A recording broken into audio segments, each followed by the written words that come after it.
ঈদে চাই নতুন জামা, মুখরোচক খাবার আর প্রিয়জনদের সঙ্গ। কিন্তু ঈদের আসল আনন্দ কোথায় জানেন? চলুন আজ অন্যরকম একটা ঈদ উদযাপন করি।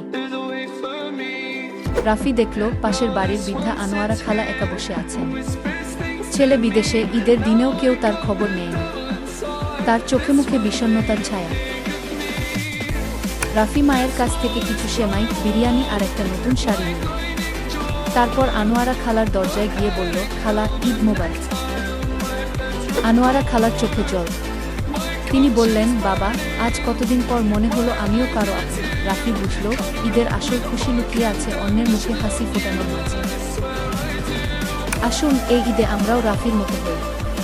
আপনার আশেপাশের অসহায় মানুষগুলোর পাশে দাঁড়ান, তাদের মুখে হাসি ফোটান। ঈদ মোবারক। এই গল্পটি ভালো লাগলে লাইক ও শেয়ার করুন এবং কমেন্টে আপনার ঈদের অভিজ্ঞতা জানান।